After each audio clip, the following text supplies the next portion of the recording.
For those of you who have read my other stories and asked if there was more and received cryptic answers from me, I want to apologize for being dishonest. I said several times in the comments that nothing really happened after footsteps, but that wasn't true. The events of the following stories weren't locked away in the recesses of my mind. I've always remembered them. It wasn't until I remembered balloons and spoke with my mother about the following events that I realized how intertwined this story was with everything else. But I originally hadn't planned on sharing this anyway. My desire to withhold this memory was due mostly to the fact that I don't think I showed good judgment in it. I also wanted consent from another person to tell it, so as to not misrepresent what transpired. I didn't expect there to be a lot of interest in my stories, so I never thought I'd really get pressed for more details, and I would have been happy to keep this for myself for the rest of my life. I haven't been able to reach the other party, but I would feel disingenuous withholding the story from those who wanted more information now that I've spoken with my mother and another connecting line has been drawn. What follows is as accurate a recollection as I can manage. I apologize for the length. I spent the summer before my first year of elementary school learning how to climb trees. There was one particular pine tree right outside of my house that seemed almost designed for me. It had branches that were so low I could easily grab them without a boost, and for the first couple of days after I learned how to pull myself up, I would just sit on the lowest branch, dangling my feet. The tree was outside our back fence and was easily visible from the kitchen window, which was just above the sink. Before too long, my mother and I developed a routine where I would go play on the tree when she washed the dishes because she could easily see me while she did other things. As the summer passed, my abilities grew, and before too long, I was climbing fairly high. As the tree got taller, its branches not only got thinner but more widely spaced. I eventually reached a point where I couldn't actually climb any higher, so the game had to change. I began to concentrate on speed, and in the end, I could reach my highest branch in 25 seconds. I got too confident, and one afternoon I tried to step on it from a branch before I had firmly grasped the next one. I fell about 20 feet and broke my arm really badly in two places. My mom was running towards me yelling, and I remember her sounding like she was underwater. I don't remember what she said, but I do remember being surprised by just how white my bone was. I was going to start kindergarten with a cast and wouldn't even have any friends to sign it. My mom must have felt terrible because the day before I started school, she brought home a kitten. He was just a baby and was striped with tan and white. As soon as she put him down, he crawled into an empty case of soda that was sitting on the floor. I named him Boxes. Boxes was only an outside cat when he escaped. My mom had him declawed so he wouldn't destroy the furniture, so as a result, we did our best to keep him inside. He'd get out every now and then, and we'd find him somewhere in the backyard chasing some kind of bug or lizard, though he could hardly ever catch one because he had no front claws. He was pretty evasive, but we'd always catch him and carry him back inside. He'd scramble to look back over my shoulder. I told my mom that it was because he was planning his strategy for the next time. Once inside, we gave him some tuna fish, and he came to learn that what the sound of the can opener might signal. He'd come running whenever he heard it. This conditioning came in handy later because toward the end of our time in that house, Boxes would get out much more often and would run under the house into the crawl space where neither of us wanted to follow because it was cramped and probably crawling with bugs and rodents. Ingeniously, my mom thought to hook the can opener to an extension cord out back and run it right outside of the hole that Boxes had gone through. Eventually, he would emerge with his loud meows, looking excitedly by the sound and then horrified at how we could run such a cruel ruse on him. A can opener with no tuna made no sense to Boxes. The last time he escaped to under the house was actually our last day in it. My mom had put the house on the market and we had begun packing our things. We didn't have much and we stretched the packing out a little, though I had already packed up all my clothes at my mom's request. My mom could tell I was really sad about moving and wanted the transition to be smooth for me, and I guess she thought that having my clothes in the box would reinforce the idea that we were moving but things wouldn't change that much. When Boxes got out, as we were loading some things into the moving van, my mom cursed because she had already packed the can opener and wasn't sure where it was. I pretended to go look for it so I wouldn't have to go under the house, and my mom, probably completely aware of my little scam, moved one of the panels and crawled in. She came out with boxes pretty quickly and seemed pretty unnerved, which made me feel even better about getting out of it. My mom made some phone calls while I packed a little more, and then she came into my room and told me that she had spoken to the realtor and we were going to start moving into the house that day. She said it like it was excellent news, but I had thought we had more time in the house. She originally said that we weren't moving until the end of the next week, and it was only Tuesday. What's more, we weren't completely finished packing, but my mom said sometimes it was just easier to replace things than to pack them and haul them all over the city. I didn't even get to grab the rest of my boxed clothing. I asked if I could call Josh to say bye, but she said that we could just call him from our new house. We left in the moving van. I managed to stay in touch with Josh for years, which is surprising since we no longer went to the same school. Our parents weren't close friends, but they knew that we were, so they would accommodate our desire to see each other by driving us back and forth for sleepovers, sometimes every weekend.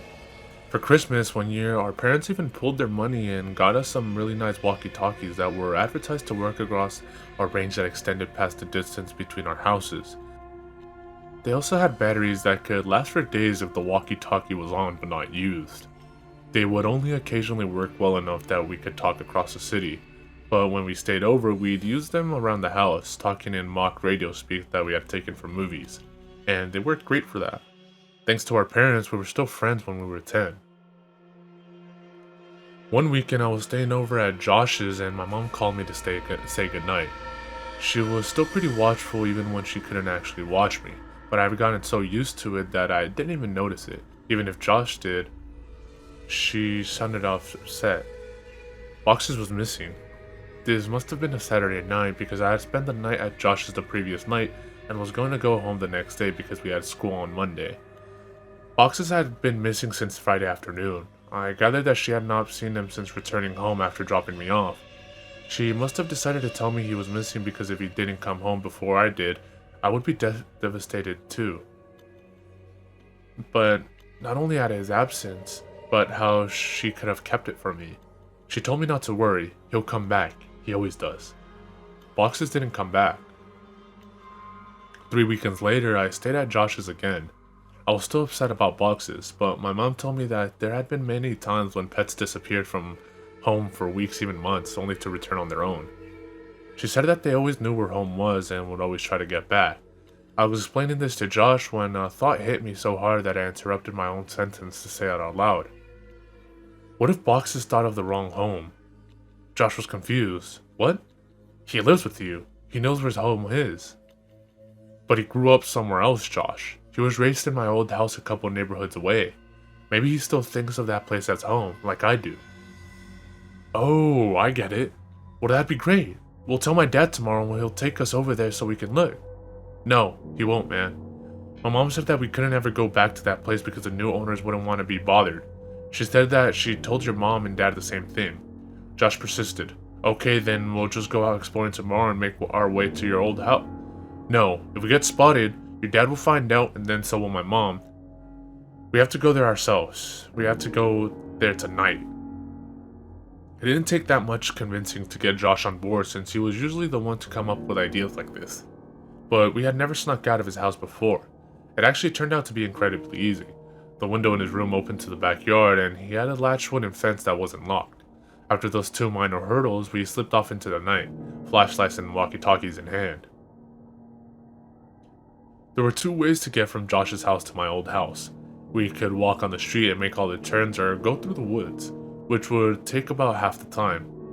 It would have taken about 2 hours to walk there taking the street, but I suggested that we go that way anyway. I told him that it was because I didn't want to get lost. Josh refused and said that if we were seen, they might recognize him and tell his dad. He threatened to go home if we didn't just take the shortcut, and I accepted it because I didn't want to go by myself.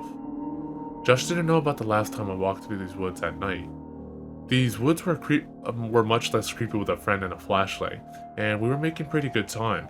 I wasn't entirely sure where we were, but Josh seemed confident enough that bolstered my morale. We passed through a particularly thick patch of tangled trees when the strap on my walkie-talkie got caught on a branch. Josh had the flashlight, and so I was struggling to get the walkie-talkie free when I heard Josh say, "Hey man, wanna go for a swim?" I looked over to where he was shining the flashlight, though I closed my eyes as I did, because I now knew where we were. He was pointing at a pool float. This is where I had woken up in these woods all those years ago. I felt a lump in my throat and the sting of fresh tears in my eyes as I continued to struggle with the walkie. Frustrated, I yanked on it hard enough to break it free and turned and walked to Josh, who had partially laid down on the pool float in a mock sunbathing pose. As I walked toward him, I stumbled and nearly fell into the fairly large hole that was sitting in the middle of the small clearing, but I regained my balance and stopped right at its edge. It was deep. I was surprised by the size of the hole, but more surprised by the fact that I didn't remember it. I realized it must not have been there that night because it was in the same spot where I had awoken. I put it out of my mind and returned to Josh. "Quit messing around, man. You saw I was stuck over there, and you were just laying here joking around on this float." I punctuated the sentence with a kick to an exposed part of the float. A screeching rose from it. Josh's smile inverted. He suddenly looked terrified and was struggling to get off the float, but he couldn't in a quick manner due to the awkward way he had been laying on it. Each time he would fall back on the floor, the screeching would intensify. I wanted to help Josh, but I couldn't move any closer. My legs wouldn't cooperate. I hated these woods. I picked up the flashlight that he had thrown in his thrashing and shined it on the float, not knowing what to expect. Finally, Josh got off the float and rushed next to me. Looking at where I was shining the light, suddenly there it was. It was a rat. I started laughing nervously and we both watched the rat run into the woods, taking the screeches with it. Josh lightly punched me in the arm, the smile slowly returning to his face, and we continued walking. We quickened our pace and made it out of the wood faster than we thought we would, and we found ourselves back in my old neighborhood. The last time I had rounded the bend ahead, I had seen my house fully illuminated, and all the memories of what transpired came floating back. I felt a skipping in my heart as we were finally turning the corner and about to face the full view of my house, remembering the last time how incandescent it was, but this time all the lights were off. From a distance, I could see my old climbing tree, and as my mind traced the steps of casuality backwards, I realized that I wouldn't be back here this night if that tree hadn't grown. And I was briefly in awe of how all the vents were like that. As we got closer, I could see that the lawn looked terrible. I couldn't even guess when it had last been mowed. One of the shutters had partially broken loose and was rocking back and forth in the breeze, and all over the house just looked dirty. I was sad to see my old home in such a state of disrepair. Why would my mom care if we bothered the new owners if they cared so little about where they lived? And then I realized, there were no new owners. The house was abandoned, though it looked simply forsaken. Why would my mom lie to me about our house having new people in it? But I thought this was actually a good thing. It would be much easier to look around for boxes if we didn't have to worry about being spotted by the new family. This would make it much quicker. Josh interrupted my thoughts as we walked through the gate and up to the house itself. "Your old dude sucks, dude," Josh yelled as quietly as he could. "Shut up, Josh! Even like this is still nicer than your house." "Hey man. Okay. I think boxes is under the house. One of us has to go under and look, but the other should stay next to the opening in case he comes running out." "Are you serious? There's no way I'm going under there. It's your cat, man. You do it." "Look, I'll game you for it. Unless you're too scared," I said, holding my fist up over my upturned palm. "Fine, but we go on shoot. Not on 3. It's rock, paper, scissors, shoot. Not on 1, 2, 3. I know how to play the game, Josh. You're the one who always messes up, and it's 2 out of 3. I lost. I wiggled loose the panel that my mom would always move when she had to crawl under here for boxes. She only had to do it a couple of times since the can opener trick usually worked. But when she had to do it, she hated it. Especially that last time, and as I looked into the darkness of the crawl space, I had greater appreciation for why. Before we moved, she said that it was actually better that boxes ran under here, despite how hard it could be to get him out. It was less dangerous than him jumping over the fence and running around the neighborhood. All that was true, but I was still dreading doing this. I grabbed the flashlight in the walkie and began to crawl in, and a powerful smell overtook me. It smelled like death. I turned on my walkie. "Josh, are you there?" "This is Macho Man. Come back." "Josh, cut it out. There's something wrong down here." "What do you mean?" "It stinks. It smells like something died." "Is it boxes?" I really hope not. I set down the walkie and moved the flashlight around as I crawled forward. Looking through the hole from the outside, you could see all the way back with the right lighting, but you had to be inside to see around the support blocks that held the house up. I'd say there was about 40% of the area that you could see unless you were actually in the crawl space. But even inside, I discovered that I could only directly see where the flashlight was pointing. I realized that this would make scouting around the place much more difficult. As I moved forward, the smell intensified. The fear was growing in me that boxes had come here and something had happened to them. I shined the flashlight around but couldn't see much of anything. I wrapped my fingers around the support block to pull myself forward, and as I did that, something made my hand recoil. Fur. My heart sank, and I prepared myself emotionally for what I was about to see. I crawled slowly so I could prolong what I knew was coming, and I inched my eyes in the flashlight past the block to see what was on the other side. I staggered back in horror. Jesus Christ! Escaped my trembling mouth. It was hideous and a twisted creature, badly decomposed. Its skin had rotted away on its face, and so the teeth appeared to be enormous, and the smell was unbearable. What is it? Are you okay? Is it boxes? I reached for the walkie. No, it's not boxes. Well, what the hell is it? I don't know. I shined the light on it again and looked at it with less fear in my vision. I chuckled. It's a raccoon. Well, keep looking. I'm gonna go into the house to see if he might have made it in there somehow. What? No, Josh, don't go in there. What if Boxes is down here and he runs out? He can't. I put the board back. I looked and saw that he was telling the truth. Why'd you do that? Don't worry, man. You can move it easily. This makes more sense. If Boxers ran out and I missed him, then he'd be gone. If he's down there, then grab him tight and I'll come move the board. If he's not, then you can move it yourself while I look in the house. Some of his points were good, and I doubted he'd be able to get in anyways. Okay, but be careful and don't touch anything. There's a bunch of my old clothes still in boxes in my room. You can look in there to see if you crawled in one, and make sure you bring your walkie. Roger that, good buddy. I realized that it would be pitch black in there and the power would be turned off since no one was paying the bill. With any luck, he'd be able to see from the streetlights that might cast some light inside. Otherwise, I'm not sure what he'd do. Before too long, I heard footsteps right over my head and felt old dirt raining down on me. Josh, is that you? Shh! Breaker. This is Macho Man coming for the big Tango Foxtrot. The Eagle has landed. What's your 20, Princess Jasmine? Over. Asshole. Macho Man, my 20 is in your bedroom looking at your stash of magazines.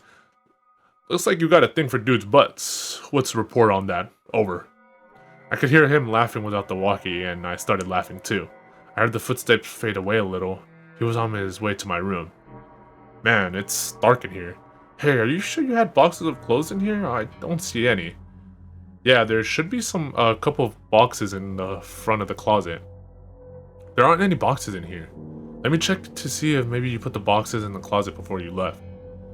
I started thinking that maybe my mom had come back and gotten the clothes and just given them away because I had outgrown them a lot.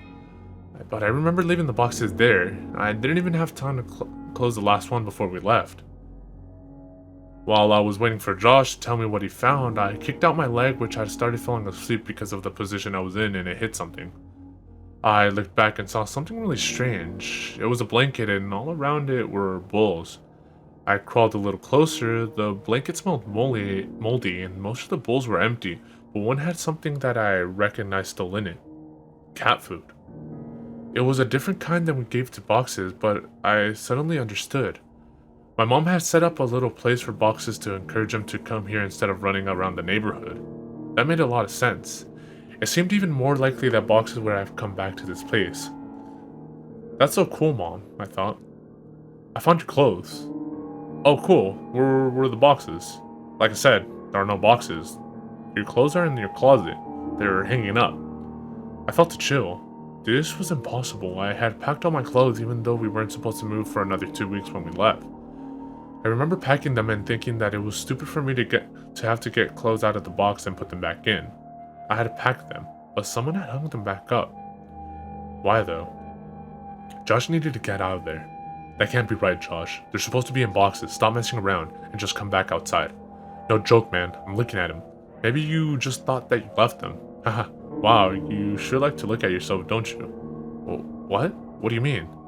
Your walls, man. Ha. Your walls are covered in Polaroids of yourself. There are hundreds of them. Would you hire someone to... Silence. I checked my walkie to see if I switched it off somehow. It was fine. I could hear footsteps, but couldn't tell exactly where Josh was going. I waited for Josh to finish his sentence, thinking that his finger had just slipped off the button, but he didn't continue. He seemed to be stomping around the house now, and I was just about to radio him when he came back. There's someone in the house. His voice was hushed and broken. I could hear he was on the verge of tears, and I wanted to respond, but how loud was his walkie turned up? What if the other person heard it? I said nothing and just waited and listened. What I heard were footsteps, heavy, dragging footsteps, and then a loud thud. Oh God, Josh. He had been found, I was sure of it. This person had just found him and was hurting him. I broke out in tears. He was my only friend, next to boxes. And then I realized, what if Josh told him I was under here? What could I possibly do? As I struggled to compose myself, I thankfully heard Josh's voice through the walkie-talkie. He's got something, man. It's a big bag. He just threw it on the floor and oh God, man, the bag. I think it just moved. I was paralyzed. I wanted to run home. I wanted to save Josh. I wanted to go for help. I wanted to do so many things, but I just lay there frozen, as I was unable to move. My eyes focused on the corner of the house that was right under my room. I moved my flashlight. My breath hitched at what I saw. Animals. Dozens of them. All of them dead. They lay in piles all around the perimeter of the crawl space. Could boxes be among these corpses? Was this like what the cat food was for? Seeing this broke my shock as I knew I had to get out of there, and I scrambled to the board. I pushed on it, but it wouldn't budge. I couldn't move it because it was wedged in there, and I couldn't get my fingers around it since the edges were outside. I was trash. God damn you, Josh, I whispered to myself. I could feel thunderous footsteps above me. The house was shaking. I heard Josh scream, and it was matched by another scream that wasn't full of fear. As I continued pushing, I felt the board move, but I knew it wasn't me who was moving it. I could hear footsteps above me and in front of me, and shouting and screaming filled the brief silences between the footsteps. I moved back and held my walkie ready to try to defend myself. The board was thrown to the side and an arm shot in and grabbed for me. Let's go, man! Now! It was Josh, thank God. I scrambled out of the opening holding the flashlight and the walkie. When we got to the fence, we both jumped it, but Josh's walkie fell. He reached for it and I told him to forget it, we had to move. Behind us I could hear yelling, though they weren't words, only sound. And we, perhaps foolishly, ran for the woods to get back to Josh quicker and be somewhat harder to follow. The whole way through the woods, Josh kept yelling, "My picture! He took my picture!" But I knew the man already had Josh's picture from all those years ago at the ditch. I suppose Josh still thought those mechanical sounds were from a robot. We made it back to Josh's house and back into the room before his parents woke up. I asked him about it, the big bag and if it really moved, and he said he couldn't be sure. He kept apologizing about dropping the walkie at the house, but obviously that wasn't a big deal. We didn't go to sleep and sat peering out the window waiting for him. I went home later that day as it was about to be 3 a.m. already. I told my mom the basics of this story a couple days ago. She broke down and was furious about the danger I put myself in. I asked her why she made all those things up about bothering the new owners to stop me from going. Why did she think the house was so dangerous?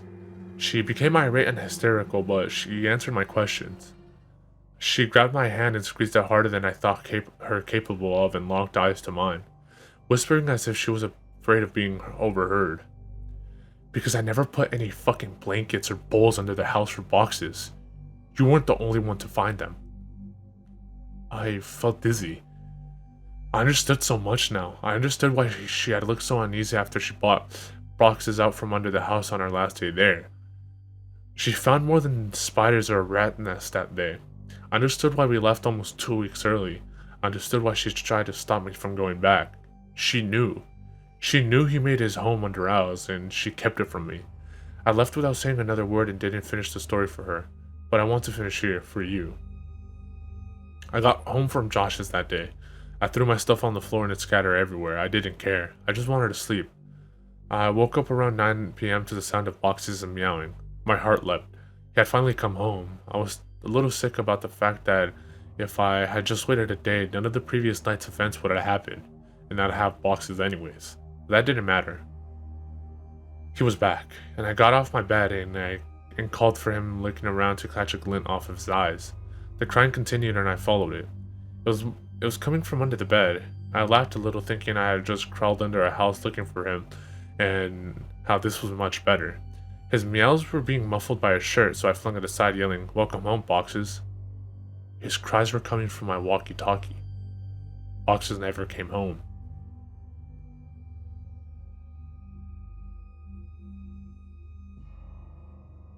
There was a comment in my last post that made me remember an event from my childhood that I always took as odd but never considered it to be related to any of these stories. I now know that it is. It's funny how memories work. The details might all be present in your mind, though scattered and disarrayed, and then a single thought can stitch them back together almost instantly. I never thought of these events much because I was focused on the wrong details. I went back to my mom's house and went through my old childhood schoolwork looking for something that I think is important. I couldn't find it, but I'll keep looking. Again, sorry for the length. Most old cities and the neighborhoods in them weren't planned with the thought of that the population would begin to grow exponentially and it would have to be accommodated. The layout of the roads is generally originally in response to geographical restrictions and the necessity of connecting points of economic importance. Once the connecting roads are established, new businesses and roads are positioned strategically along the existing skeleton, and eventually the paths carved into the earth are immortalized in asphalt, leaving room only for minor modifications, additions, and alterations, but never a dramatic change. My childhood neighborhood must have been old, then, if straight lines move as the crow flies, then my neighborhood must have been built based on the travels of a snake. The first houses built must have been placed around the lake, and gradually the inhabitable area increased as the new extensions were built off the original path, but these new extensions all ended abruptly at one point or another. There was only one entrance/exit for the entire neighborhood.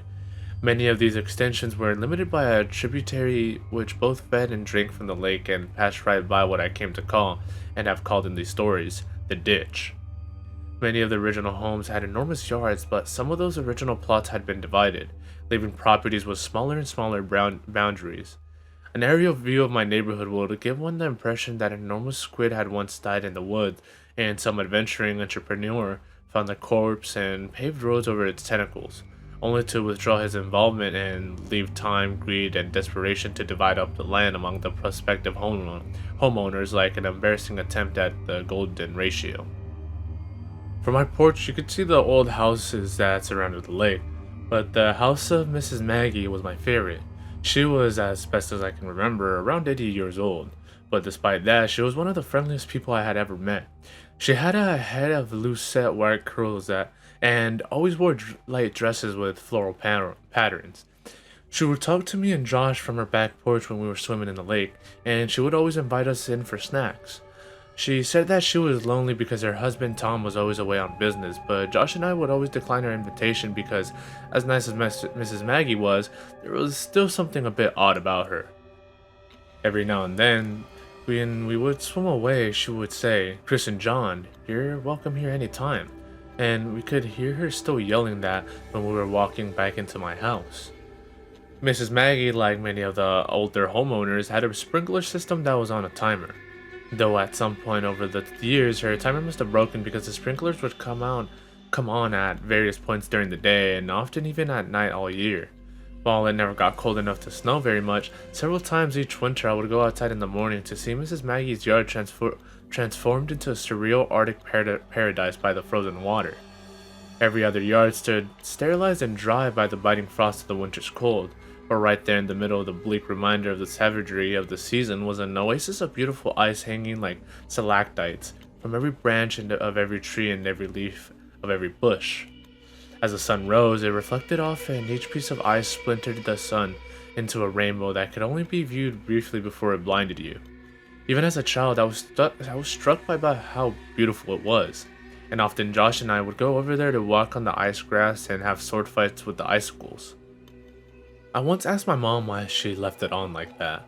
My mom seemed to search for the explanation before she said, "Well, sweetie, Mrs. Maggie is sick a lot, and sometimes when she gets really sick, she gets confused. That's why she messes up yours and Josh's names sometimes. She doesn't mean to, but sometimes she just can't remember. She lives in that big house all by herself, so it's okay if you talk to her when you swim in the lake. But when she invites you in, you should keep saying no. Be polite. Her feelings won't get hurt.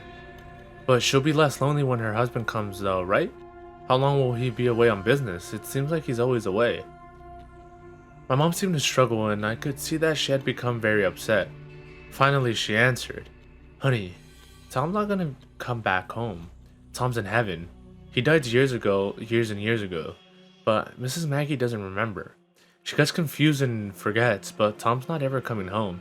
If someone moved back in with her, she might even think it was Tom, but he's gone, sweetie." I would have only been around 5 or 6 when she told me that.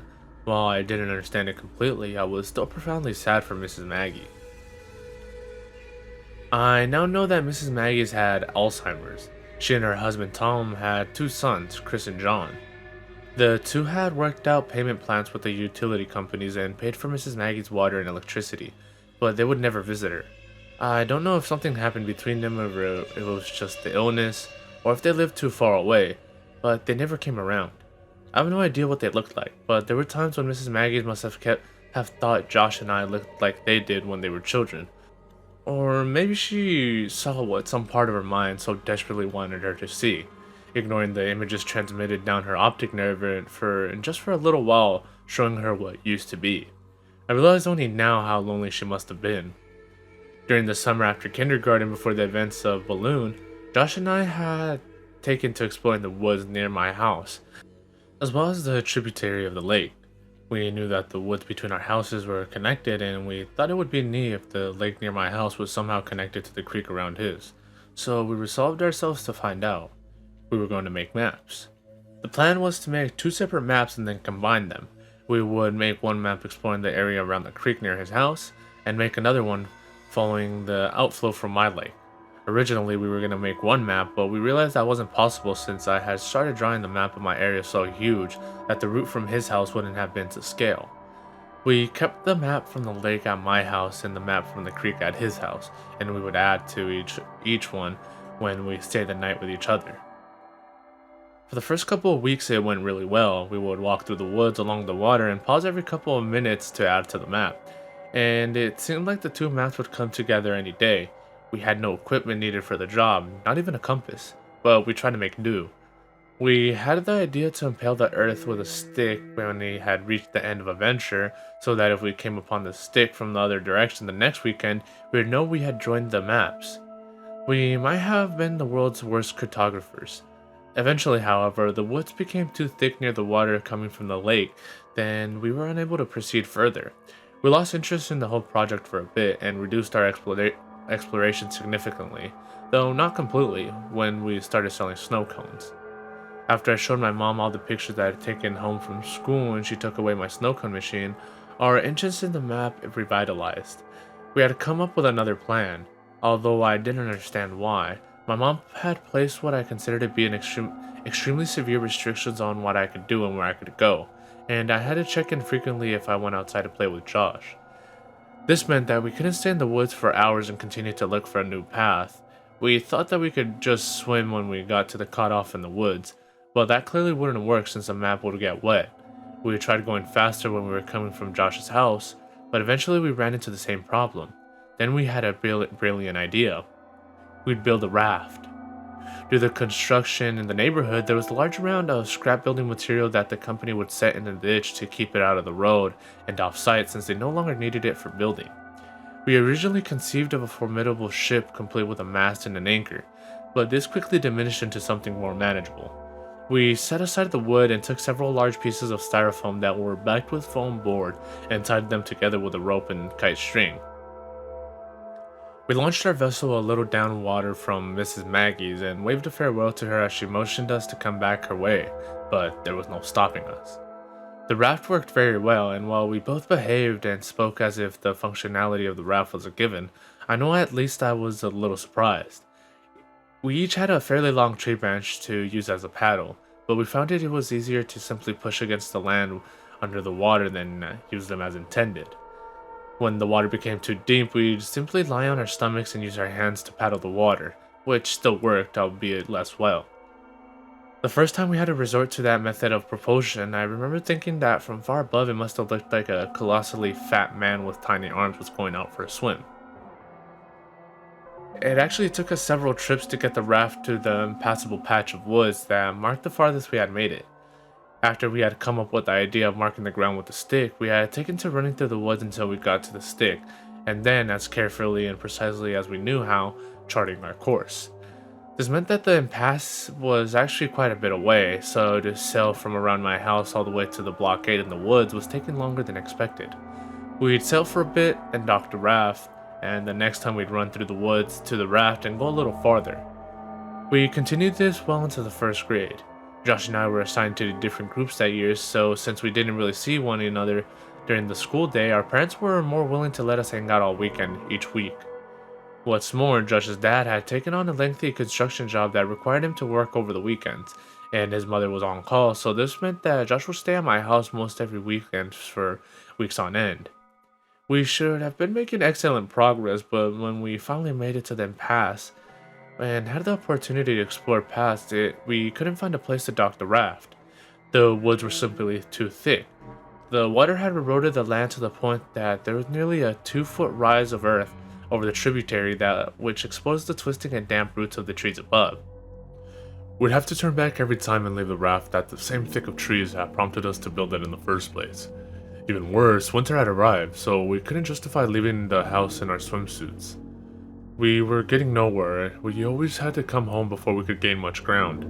On a Saturday around 7 p.m., Josh and I were playing when one of my mom's coworkers knocked on our door. Her name was Samantha, and I remember her well now because I would propose to her a couple of years later when I was visiting my mom at work. My mom said that she had to go to work to fix a problem that had arisen, and that she'd be back in about 2 hours. Her car was being repaired, so she had to ride with Samantha. But I gathered that the problem was Samantha's fault, and discussing it in the car was why it would only take 2 hours. She said that under no circumstances were we to leave the house or open the door for anyone. And she was in the middle of explaining that she would call every hour when she got there to check in, but she ended that statement prematurely when she remembered that our phone had been turned off for delinquent payments. This was why Samantha had just come by unannounced. She looked me dead in the eye as she was closing the door and said, "Stay put." This was our chance. We watched her drive down the serpentine road towards the exit, and as soon as the car rounded the last visible bend, we ran back to my room. I dumped my backpack out while Josh grabbed the map. "Hey, do you have a flashlight?" Josh chimed. "No, but we'll be back way before dark." "I was just thinking just in case. We should have one." "My mom has one, but I don't know where she keeps it." "Wait." I ran into my closet and pulled a box down from the top shelf. "You have a flashlight in there?" "Not exactly." I opened the box and revealed 3 Roman candles that I had taken from the pile that my mother had amassed for the 4th of July that past summer, along with a lighter that I had managed to take from her some moments before. This would ensure that we at least had some light if we needed it. This was a little bit before I had been given an opportunity to be afraid of the woods at night, so it wasn't fear that motivated our search for a light source, only practicality. We threw it all in the backpack and bolted out the back door, making sure to close it so boxes wouldn't get out.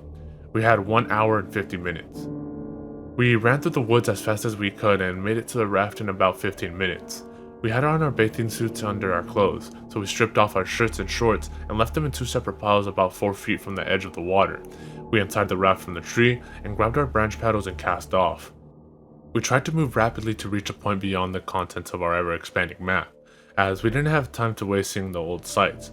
We knew that we were slower in the raft than on land, and that we would be in the raft for quite a while after the cutoff since the woods were too thick to walk through, and there wasn't a place to dock. This meant that we'd have to ride the raft back to the original docking site even if we found a new place to dock it further ahead. After we passed the last charted part of our map, the water began to get really deep, and eventually we could no longer touch the bottom with our tree branches, so we lay on our stomachs, paddled with our hands. It was getting darker, and as a result, it was becoming harder to distinguish the trees from one another, and we were both becoming slightly unnerved. In the interest of making good time, we were paddling fast with our arms, but this caused a lot of noise as our hands repeatedly confronted and then broke through the water's surface tension. During these periods, we would both hear the crunching of dead leaves and the snapping of fallen sticks in the wood to our right. As we would slow our pace and quiet our actions, the rustling of the woods would cease, and we began to wonder if it was really ever there at all. We didn't know what kinds of animal resided this far in the woods, but we did know that we didn't wish to find out. As Josh amended the map that I was illuminating with the lighter, we were suddenly confronted with the fact that the sounds were not imagined. Rapidly and rhythmically, we heard crunch, snap, crunch. It seemed to be moving slightly away from us, pushing through the woods just beyond our map. It had become too dark to see, and we had misjudged how long the song would linger. Nervously, I called out, "Hello?" There was a brief moment of breathless tension as we lay static in the water. This silence was suddenly broken by laughter. "Hello?" Josh cackled. "So what?" "Hello, Mr. Monster in the Woods. I know you're sneaking around. Maybe you'll answer to my hello. Hello?" I realized how stupid it was. Whatever animal it was, it wouldn't respond. I hadn't even realized I said it until afterwards. But if anything was actually there, I obviously wouldn't get a reply. Josh continued, "Hello?" in a high falsetto. "Hello?" I countered with as deep as a baritone as I could manage. "Hello there, mate." "Hello, beep boop." "Hello." We continued mocking each other and were in the process of turning the raft around to head back when we heard, "Hello." It was whispered and forced as if it were powered by the last breath in a pair of deflating lungs.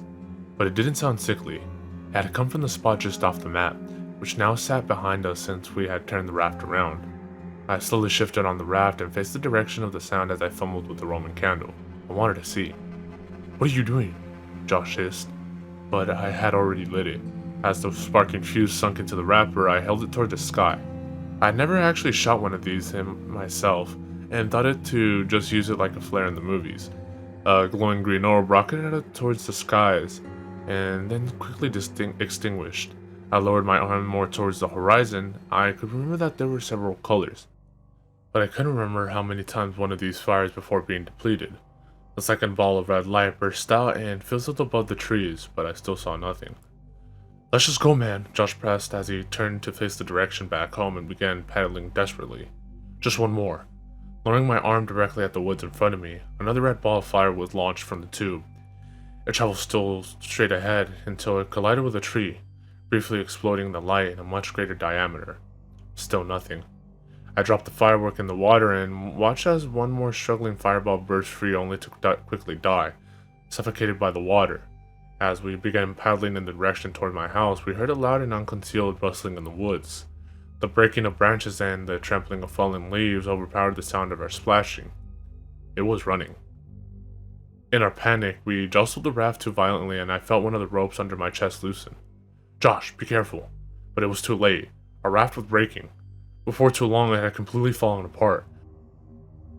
We each held onto a separate piece of styrofoam, but the pieces weren't big enough to keep us completely afloat, and our legs dangled beneath us in the winter water.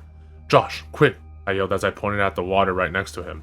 He scrambled, but it was too cold to move quickly and we both watched as the map floated away. "I'm cold, man." Josh shuddered dejectedly. "Let's get out of the water." We approached the shore, but each time we attempted to pull ourselves up, we'd hear the frantic rustling thundering towards us from the woods above. Eventually, we were too cold and weak to even try anymore. Steadily, we kicked our legs and found ourselves nearing the dock site. We toppled off the debris and tried to pull it on land, but Josh's piece slipped away and floated in the direction of the lake. We took off our swimsuits and were desperately trying to get into dry clothes to shield us from the biting chill of the air. I slid my shorts and there was something wrong. I turned to Josh. "Where's my shirt, man?" He shrugged and suggested maybe he got knocked into the water and floated into the lake. I told Josh to go back to my house and to say that we were playing hide and seek and my mom was home. I had to try to find my shirt. I ran behind the houses and peered out over the water and scattered along the shoreline. It occurred to me that with any luck, maybe I could find the map too. I was moving pretty fast because I needed to get home, and was about to give up when my concentration was interrupted by a sound coming from just behind me. "Hello?" I whipped around. It was Mrs. Maggie. I'd never seen her at night before in this poor light.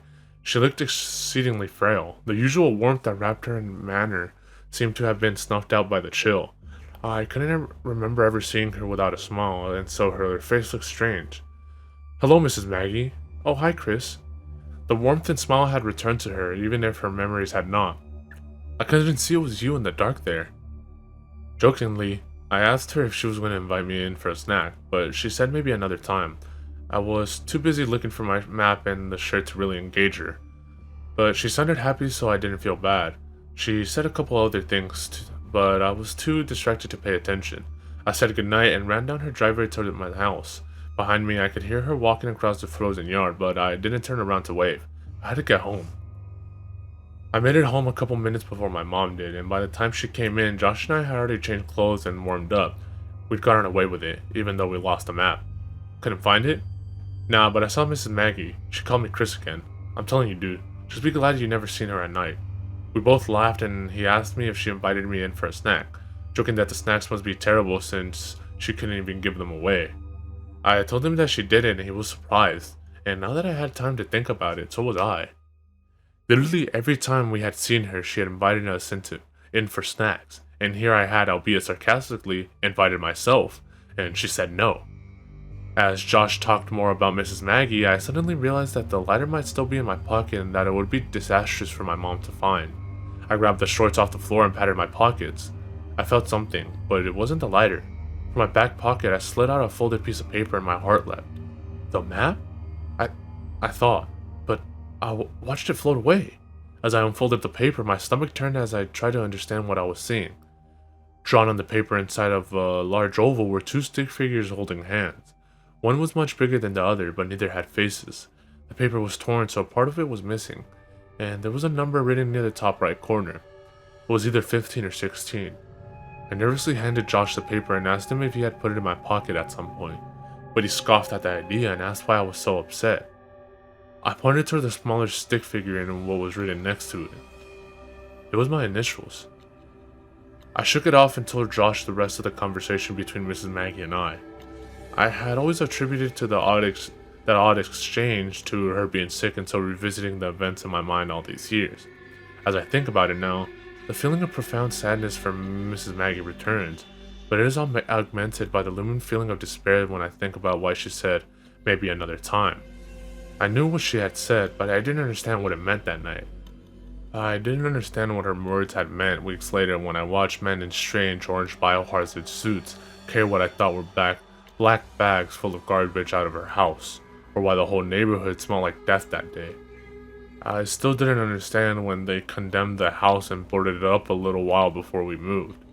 But I understand now. I understand why her last words to me were so important, even if neither she nor I realized it at the time. Mrs. Maggie had told me that night that Tom had come home, but I now know who had really moved in, just as I know why I never saw her body brought out on a stretcher. The bags weren't filled with garbage.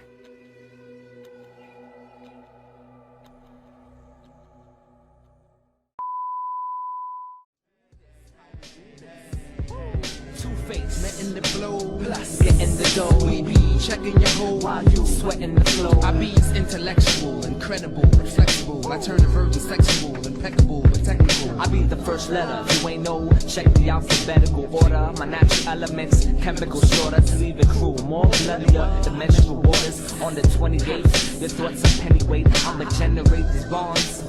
Watch as I detonate. At any rate, I separate like races. Niggas segregate you featherweights.